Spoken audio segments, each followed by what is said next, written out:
Ladies and gentlemen, welcome back to more Total Extreme Wrestling. My name is Brendan Blaze. We're, of course, continuing our All Elite Wrestling Say Week 2 of March.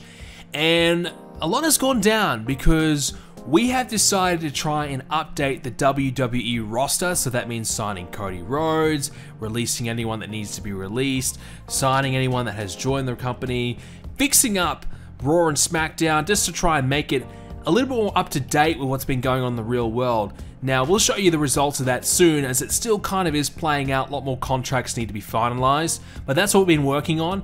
And of course, we talked about it last time, the All Atlantic Championship. It's going to be an 8-person round robin tournament, so that means everyone has to face everyone in the tournament. So there's 8 competitors, so there will be 7 matches from each competitor over the next few months. So it really does give us a really clear foundation for our television show, our Rampages, our Darks, whatever it needs to be. It gives us a clear, schedule, foundation, a template, whatever you want to call it, what we need to do every week. It makes booking that a little bit easier. Okay, every week or every show, we've got to have 1 or 2 matches in this championship tournament. It also guarantees us some high quality matches. So we've got Andrade, Matthews, Ethan Page, Miro Park, Ray Phoenix, Sammy Guevara, and Samoa Joe all involved. And we got someone from pretty much every country that we could. The only country that we could have included was, of course, Malachi Black, representing the Dutch, the Netherlands. He was the only other guy that would have been a little bit different. So we did include Sammy Guevara, of course, to represent USA. Samoa Joe, even though he's American, to represent Samoa, make it a little bit different. So we kind of have that involved, just a bit of a stretch. 2 Mexican wrestlers as well, Phoenix and Andrade. We would have liked to include a Japanese wrestler, but we just didn't have anyone on the roster that would suit that. So I feel like that tournament's going to do pretty well, and I'm looking forward to getting that underway. So over the next few weeks, we're going to do some qualifying matches just to give everyone involved in that tournament some momentum, and that's some of the plans we've got going on there. Storyline wise, we mentioned some of these last episode, what we've got going on, just some storylines to kind of build up and give a bit of purpose for some people, with some contendership situations. We're going to debut Athena on this episode of Dynamite, get her involved against Britt Baker, and obviously Blackpool Combat Club and the Undisputed Elite.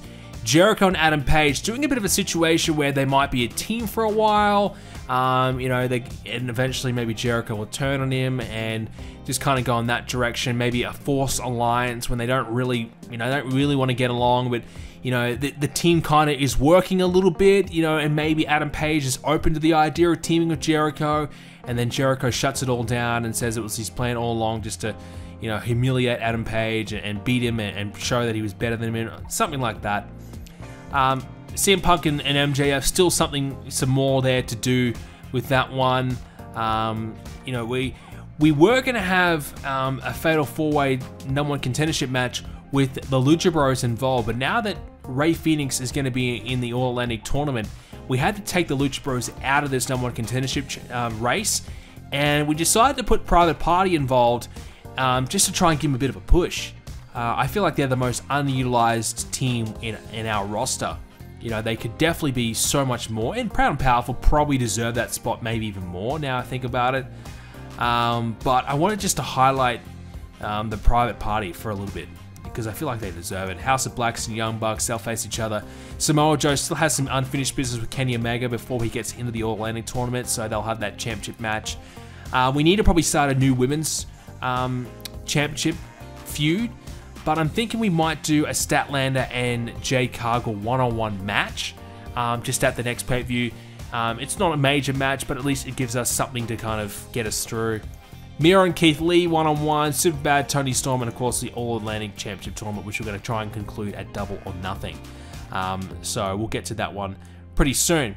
So we've already got this week's Dynamite booked. We might as well jump into it and show the results. So to start things off, we had Serena Deeb and Diamante on the pre-show. Good match here, actually. There was no eye candy involved. This was just a straight up singles match. Serena 46, Diamante 41. Wow, 48 rated match overall. That's pretty good for the women. Serena Deeb picked up the win. We had the Seidels involved here. They had a promo for 38. We kicked off the main part of the show with Tony Schiavone interviewing Samoa Joe, but it was interrupted by Kenny Omega And Joe and Omega, of course, have a bit of a promo back and forth about their upcoming match. 98 rated for this segment, very good stuff. And of course, more angles of this high quality where Samoa Joe is heavily involved will only help his popularity, because I feel like he could be a front runner to win the All Atlantic Championship. Because I'm definitely very high on Samoa Joe. I really want him to be a main event guy for us. His performances so far have been a little bit lackluster, but I feel like if we can get a bit more popularity, we'll get more out of him. So the plan is to really hotshot him into a big scenario where he can get as much popularity as he can. Sting announces the All Atlantic Championship Tournament and says that the qualifiers begin tonight. 71 rated for that one, so that kicks off the storyline. Easy way to get us underway. Qualifying match for Buddy Matthews as he beats Cesar Bononi. So Cesar was probably the only other foreign wrestler we could include in this one, but he's got no popularity, of course. Buddy Matthews, 67 performance is very good for his popularity, so I'm very impressed by him so far. 63 rated for the match. Of course, Matthews picked up the win. So a way just to get him on TV, get him a win, and get him some momentum. Next up, the Private Party defeated 2.0 in a 62 rated match. Similar scenario here. We wanted to give the Private Party a win just to get them back on TV, get them a W, get them back involved in the title picture. Good match though, 62 from some two bottom tier teams is really solid. Miro warns Keith Lee and says he's going to hurt him badly when they have their match. 79 for the promo, good of course from Miro. MJF has a match and he takes out Brian Pillman Jr. in 10 minutes. 78 rated match. MJF 83, Brian Pillman. Wow, 51 from Pillman Jr. is pretty good, actually. That is not bad. I give him that. That's pretty good. Good, solid win there by MJF. Post-match is what matters the most. MJF demanding that CM Punk face him again. He wants the rematch. So, a bit of the other way around. You know, in real life, CM Punk was kind of really, you know, we've seen, you know, Wardlow and Cody Rhodes, rather, or Chris Jericho as well. Everyone has to go through so many different hoops to get to MJF. This time it's the other way around. MJF is begging CM Punk for the rematch here. So 89 for that one because CM Punk beat him in the first one. Athena makes her debut as she interrupts Britt Baker's interview time and challenges her. So she's tired of hearing Britt Baker talk and challenges her. 51 for the segment. Athena makes her debut with a great gimmick. So good start for Athena. I've got high hopes that she'll be a solid addition to our division. I'm not sure if we'll give her the belt, you know, because the plan all along was kind of to get to Ruby Soho as the champion, but now we've got Toni Storm, we've got Athena. It could really throw those plans out the window for poor Ruby Soho. I mean, she's been pretty good, and we've booked her pretty well, but now there's a few new toys to play with, so it's hard to kind of stay interested in Ruby Soho, which is probably Tony Khan's problem. He's got so many new people to play with. You know, does he really care about, you know, someone he signed a year ago? Probably not. Chris Jericho tells Adam Page that he got them booked in a tag team match tonight. Okay, so we kind of start this rivalry here in a different turn. You know, last week Jericho said to Adam Page, "Look, I don't have the inner circle anymore, but you know, I'm not opposed to starting something new. What about me and you team up? What about we do something together? We could be special together." Adam Page, very apprehensive, said, no, I don't know, man. I'm pretty happy on my own. I'm doing my own thing. I'm pretty good. Well, Jericho forces Adam Page's hand and says, look, you're in a match. Me and you tonight. We're teaming up. So Jericho kind of forcing this onto Adam Page. Next up, we get our first chance to see the Christian Coalition in action. 6-man tag team match. Lance Archer, Christian Cage, and Andrade defeating Colt Cabana. And we even brought back SCU.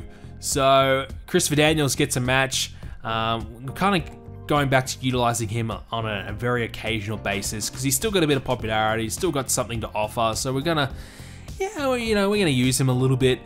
Put him here with Frankie Kazarian, who, by the way, didn't perform that well. Kazarian, Colt Cabana was okay. So the opposing team to the Coalition was pretty poor. Christian 73, Lance Archer was actually the best in the match. Can you believe that? Lance 74, Andrade 68. I did think I might have had it as a brawling match. Yeah, I did. I had it as a wild brawl. So 58 for the match, pretty poor in the end. So maybe that wasn't a good decision. The Undisputed Elite gloat about their recent success over Eddie Kingston. and they say that they are ready to take out the whole Blackpool Combat Club. 75 for that one. So good stuff there. Chris Statlander and Mercedes Martinez, we continued that rivalry and we had a one-on-one match for 59. Chris Statlander got the win for 62, Mercedes 47. And Chris Statlander has a strong connection with the young female demographic who really liked her winning. So that gives Statlander a nice little boost up for her performances actually. So she could be a real big factor for our division. So nice win for Statlander. She's been one of the top women throughout the whole series without ever getting the championship, and I feel like that could be where this is headed throughout the entire series. I don't think she'll ever be champion, but she'll definitely be someone who's close. But a 62 performance makes you think, are we making a mistake? Should she be champion? Now, it was an eye candy match, so it could have certainly gone the other way if we had it as a regular match, but 59 for the women, I'm really happy with that. That is pretty good. Toni Storm's she's got a promo and she cuts it on super bad. 56 for the promo is pretty good for Toni Storm. That's good signs. Tony Schiavone helping out in this segment, of course, as well. So continuing the super bad Toni Storm storyline. Main event was Adam Page and Chris Jericho teaming up to defeat the Best Friends. Adam Page pinning Trent. 70 rated match. Jericho 73, Page 77. So yeah, pretty good match. I feel like I might have been expecting a little bit more than just 70, maybe 73, 75. But considering it was, who was involved, Best Friends, probably expecting a bit too much. Good for Best Friends though, they get to be in a main event. That's good for them, and also we do advance this Page and Jericho storyline. Post-match is where it matters the most. Jericho is going crazy with his celebration, way over the top. And he ends up hugging Adam Page, and he kind of says, look, this is going to be great. Me and you, we are going to take over the world, blah, blah, blah, blah. 85 for that one. So we'll see how that kind of plays out. So this is going to be more of a longer-term storyline with these two, probably setting up for their first and maybe only match at Double or Nothing. Good, though, to get Jericho back involved. He's been out of the mix for a while. We ended up with an 80 rated show. That surprises me. I was not expecting much here, but the best match on the card was actually MJF and Pillman. So that kind of really helped us get a good show in the end. We had a couple of other decent matches and good angles. So 80 rated, I'm surprised by it, but I tell you what, I will definitely take it. All right, let's quickly take a look at the results for this week's Ring of Honor show. As we had Lee Moriarty and Dalton Castle on the pre-show. 62 rated, pretty good chemistry between these two, so that would be a decent feud down the line. Dalton 66, Lee 48, and Dalton picked up the win. We had a women's tag team match. AQA, Danica and Gracia teamed up to take on Elson K, Maserati, and Abaddon. 34 rated for this one, as we get a chance to see Maserati with her first opportunity there in the ring. Best of the match was Alex Gracia with 49. Nothing too much to really note there. Abaddon 40, not bad from her actually. That's improvement from recent. And AQA's team got the win. AQA was almost injured.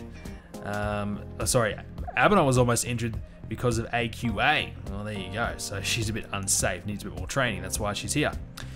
Jay Lethal cuts a promo on Jonathan Gresham for 74 as we build towards their up-and-coming match at the pay-per-view. W. Morrissey took on Kenny King for 51. Not quite long enough this one apparently. It was still nearly 18 minutes, but not long enough. Morrissey 43, Kenny King 51. Morrissey picked up the win. We had Brody King ringside to continue to develop their storyline. Anthony Ogogo promo for 37 on Josh Woods. Matt Taven cut a promo on Bryan Danielson for 57 as well. Kings of Wrestling are back in action again. They took on the Factory and beat them. We had Johnny Honor looming around ringside as well. Best match was Cesaro, 82. Wow, my God, is he good, man. He's just crazy. Looking to change Nick Comoroto's gimmick. May as well do that. And his new gimmick is rated as very good. Well, I think his one before was awful, so that's a big improvement for him.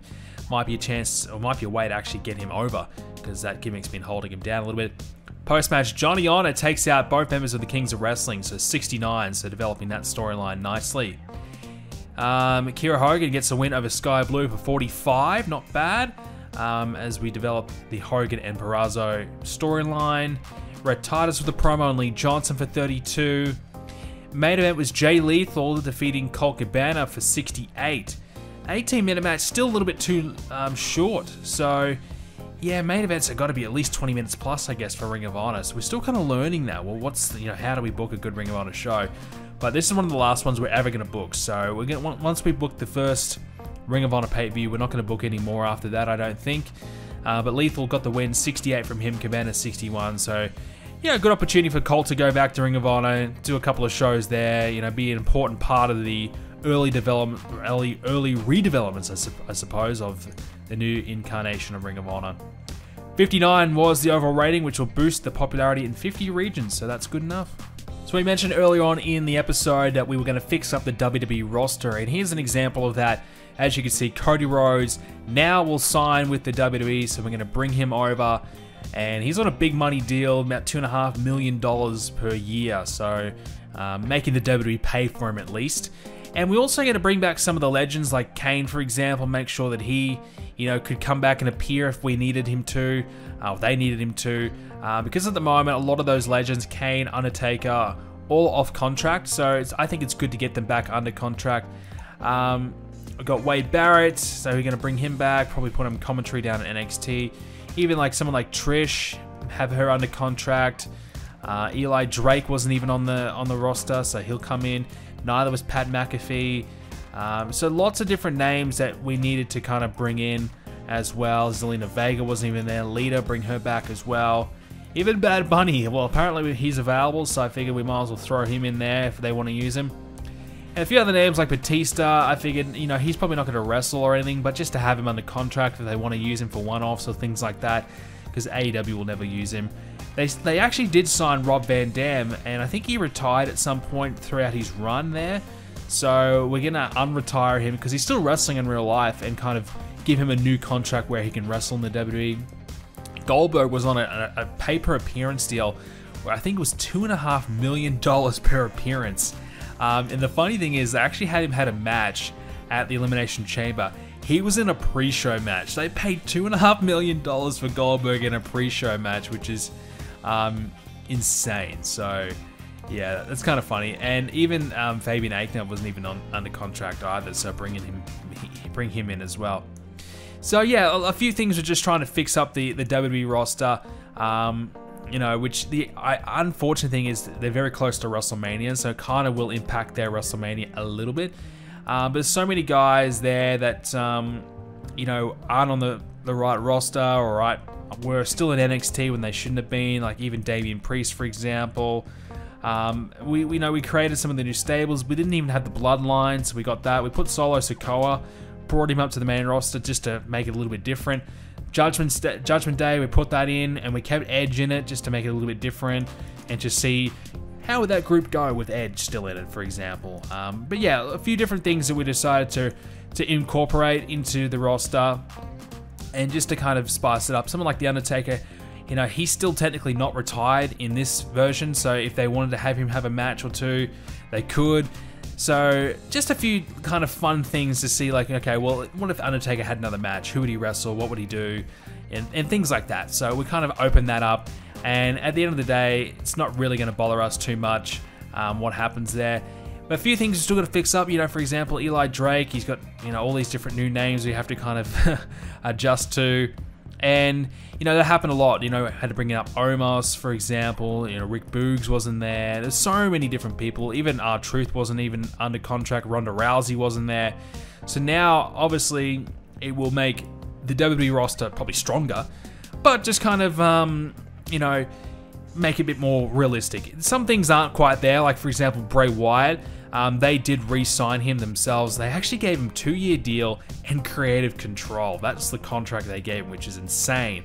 But yeah, I'm happy for a few little things like that to kind of take place, because I don't even know if he'll ever go to AEW. I think if realistically speaking, he'll probably stay or go back to WWE, or maybe just do something else. I don't know. But even like Gunther wasn't there, for example. So now the roster should be a little bit more up to date, which I think is great, and we just have to probably do a couple more shows until these guys all finalize their contracts, and then we're all good, which is exciting now. It's exciting to have a better version of WWE, because Now we can actually compete properly with them. And if we do actually beat them, then we know, okay, we're beating the best version or a better version that they could actually be. And on to this week's AEW Dark. We've got Ethan Page in a bit of a qualifying match for the All-Atlantic Championship Tournament, defeating Angelico for 55. I kind of forgot about Angelico. He could have kind of been a part of this, I suppose, in some sort of way, but we've utilized him here. He actually outperformed Ethan Page, which is interesting, but nonetheless, Ethan Page picked up the win. 51 from him is okay. It's probably on the lower side, so he'll probably definitely be the guy that might lose nearly every match in the tournament, sad to say, but yeah, his performances are a little bit low, but nonetheless, a win from him here, there. Superbad get a promo on Tony Storm, 44. Not a bad promo from them, actually. Pretty good stuff. Some talking time for all three members to try and boost them up as a group. Swerve and That Glory picked up a win over the Wingman, so still building that tag team. Keith Lee, 80 performers. Holy. Swerve, 65. Not too bad as well. 8-minute match. Quick and easy win for them. I tell you what, Keith Lee, holy crap, he is doing well. Promo from Keith Lee, he says he's ready to take out Miro, 67 for that one. Tony Nese picks up a win over Griff Garrison, 40 rated there. Yeah, just trying to build up Tony Nese. He's now a new member of Team Taz. 57 performance from him is pretty good. So he's definitely a guy that we could utilize in that lose to a top sort of name sort of role and just have a good match. We could rely on him to just go out there and have a good match with whoever. And I like that. We need guys like that, and he certainly could play that role. Britt Baker says she's furious that Athena ruined her promo on Dynamite, so just continuing their new rivalry. 50 from her is pretty good. Lance Archer destroys Nakazawa in 48 in a 48 rated match. 3 minutes, that's all it took. No chemistry between these two. I don't even think they had enough time to be able to judge their chemistry. It was over that quickly, but yeah, just trying to get Archer back out there, make him look strong, give him some more wins, build him up again after just being out of the mix for a while. Private Party and FTR, they get into a bit of a confrontation backstage as they argue over, who's going to be the next in line to challenge for the championships. 59 from that one. So just trying to get the Private Party, just giving some more segments, just trying to get them back in the mix and kind of make the crowd remember who the hell they were again, because it's been a while since we've utilized them at all. Wardlow picked up a win over Evil Uno, 61. Wardlow, 69. That's pretty good. And as I said, it's time to kind of utilize Wardlow a little bit more. Maybe the babyface turn soon, yes, but at least getting him in the ring more. I definitely think getting him the TNT Championship would be a really good thing for him. The problem is that I feel like Keith Lee will probably get the belt. Wardlow would be a good guy to beat Keith Lee, but that's kind of a big step up and not really what I'm looking for just yet. I want Keith Lee to have a run, but Wardlow having the belt would be really good for his career too, so it's a bit of a tough one. Samoa Joe, he rants about Kenny Omega, 78. And Joe's also invented a new catchphrase, so that's going to help his mic skills as well. I wanted to give Joe just a longer talking segment, just on his own, just see how he goes in a promo. It's on Dark, yes, so not as much pressure, I suppose, just some time just to say what he wants to say. And a pretty good promo from him, 78, I'm happy with that. And now his mic skills will get a bit of a boost as well, so that will help him even more. Main event was Park versus Wheeler Yuta, 72 rated match. Park delivers again, 85, and Park qualifying for the All-Atlantic tournament. So just kind of getting all the guys that we want involved in that tournament, a W behind them, get them some wins, get them some momentum. Wheeler Yuta was a guy that could have been an option in the tournament, but he's got no popularity at all. Performed pretty well though, 37, considering I think he's got 15 popularity or something like that, so that's good.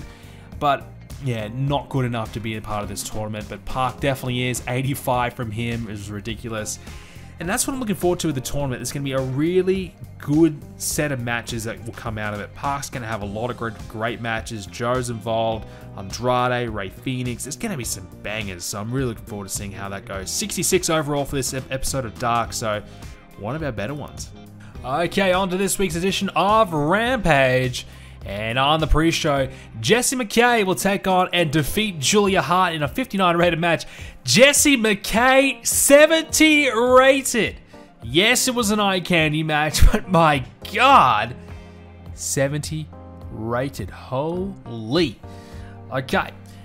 I realize we haven't really used the inspiration that much since they've kind of lost the tag team championship situation. So, and of course we don't have a lot of other teams for them to kind of feud with. So they kind of been a little bit out of the mix. So I'm trying to get them back involved, maybe some matches, at least on pre-shows, and see what they can do. And 70 rated, we need to start using Jesse McKay a little bit more. Whew. All right, we open up the show with the Blackpool Combat Club and the Undisputed Elite agreeing to an Anarchy in the Arena match. So we're going to take a leaf out of what happened in real life and kind of apply it here. So basically these trios are going to beat the crap out of each other all around the ring. Looking forward to it. 81 rated for this segment. Good stuff indeed. Next up, the Dark Order was defeated by the Young Bucks. 13-minute match, just kind of an all-out, all guns blazing sort of match. Nick Jackson, 93, Matt Jackson, 94. Oh my goodness. That is very, very good. Yes, they were awesome. Picking up the win over the Dark Order. Obviously, Stu Grayson needs to be released since he's no longer with AEW in real life. We're pretty much just about ready to do that. We're just kind of jobbing him out a little bit and kind of utilizing the Dark Order in some higher profile situations when we can. So 69 for the match, pretty decent. Post-match, the Young Bucks are mocking the House of Black, but quickly run when they appear. So the lights go out and they are ready to fight, and they back down immediately. 78 for that one. Next up, Sammy Guevara defeated Shawn Spears in a 74 rated match. Sammy Guevara, 78. Shawn Spears better, 52.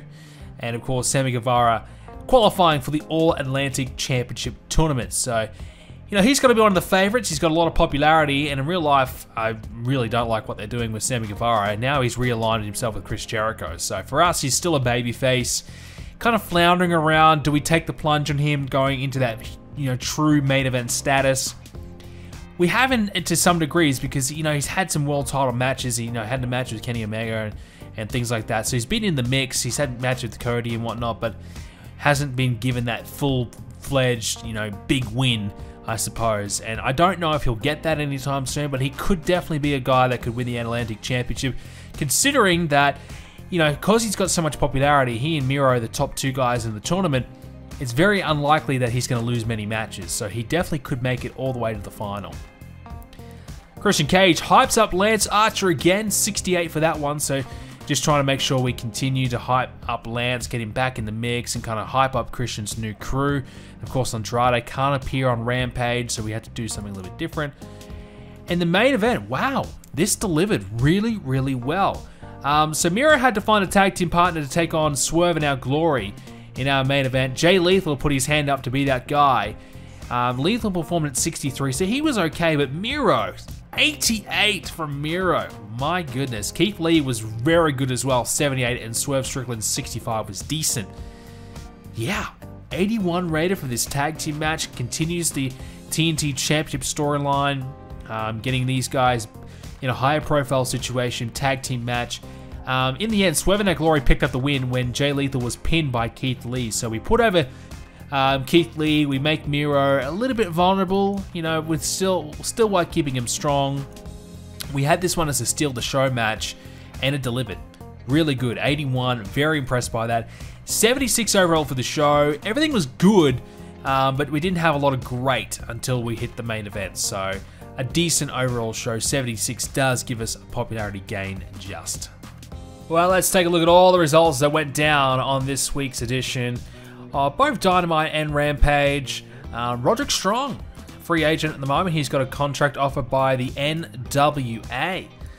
Not bad, and he probably will go there in the end. I haven't really thought about bringing him in, but obviously he'd be a good addition to the Undisputed Elite if we want to go in that path. And I think there's a good chance he will join AEW. I can't see why he wouldn't, and give them just that little extra momentum boost. So I'm going to keep my eye on Roderick. I think we'll think about and consider him very soon. We had 687,000 total viewers for Rampage, which is decent. It's around about what we've been doing as of late, so our ratings aren't really moving all that much. We had 792,000 viewers, 801,000, sorry, in total for Dynamite. So the move to TBS hasn't been great for us. It's actually probably hurt us, if anything, so that's a little unfortunate. But we are just a couple of weeks away now from the House Always Wins pay-per-view. We've got the Ring of Honor pay-per-view coming up next as well, so we'll have that next time for you. You know, we're trying to bump that up a little bit. I think we're going to have the Undisputed Elite appear on that card and show us, you know, if they're capable of maybe moving the needle a little bit there and kind of having a good match and kind of making that show good. Adam Cole, his popularity is surging. He's got 85 in a few areas, so he's having a big month. This feud with the Blackpool Combat Club is working really, really well for him. Danielson almost up to 85 as well, so he's doing well. Jericho's getting back up there after a few lean months. And obviously CM Punk is doing well. The Hardys, not so much. Moxley needs to get back there. He's gone down a little bit, but he's back to, you know, a decent point in the low 80s. Kenny Omega's obviously doing well. Malachi's been okay. Miro had a strong match with Keith Lee. He's probably going to lose to Keith Lee, so he might lose a bit of popularity. MJF still doing well. Park and Sammy Guevara, some of the guys that are right up the top, but probably aren't getting featured as much as they should be. That's why I like the Atlantic tournament. It's going to give us that opportunity to push a few more guys. Keith Lee, 70 pop. Wow, where did that come from? He had 65. Now he's got 70. How the hell did that happen? My goodness, he has flown up the ranks. So that's awesome. No wonder his performances have been really, really good. So Keith Lee is almost a big star for us. Darby Allin, we can't forget about him. He's gone up quite a lot since winning the tag team championships, which is great. Lance Archer, we're trying to get him back in the mix with this new Christian group. I feel like something's missing though. It isn't quite going that well just yet. Their promos have been okay. Andrade, you know, can't be there every week. So I feel like, you know, at least every Rampage, you can be there every Dynamite. So I feel like something might be missing from that group. I'm not sure what would work or what would help, but something isn't quite right with that group just yet. But obviously Samoa Joe is the other big name. We're pushing hard. He's up to 68 popularity in most areas, which is really, really good. If we can get him to, you know, potentially up to 75 after this Omega feud, that'd be really, really positive. And Swerve, well, you know, benefiting greatly from obviously being with Keith Lee. He's now up to 66, 68. So this has to be because he beat Miro, which I'm surprised because it can't be Jay Lethal surely, unless Jay Lethal dropped a bit of pop. He did. He dropped 2 points, so maybe that did help. But it has to be the Miro factor surely. Miro, 81 popularity. What was he before? 82. So he dropped a little bit. He's ended up giving Keith Lee a lot and Swerve Strickland a lot of popularity. So thank you very much, Miro, for that one. We'll give you need to give a pat on the back for that one. But yeah, things are going pretty well. We are starting to, you know, get some of the top guys really up the card. But obviously, we're getting to the point where we have a lot of top guys and so many guys. What do we do with them? I mean, that's the really tricky thing. But 2 weeks away from our next pay-per-view, looking forward to that. Our storylines are pretty solid. I'm really liking the tournament, the Atlantic tournament. That's going to take place officially at the House Always Wins pay-per-view. So I'm really excited to see how that all plays out. But ladies and gentlemen, thank you so much for watching this episode of Total Extreme Wrestling. We will be back with another one very soon.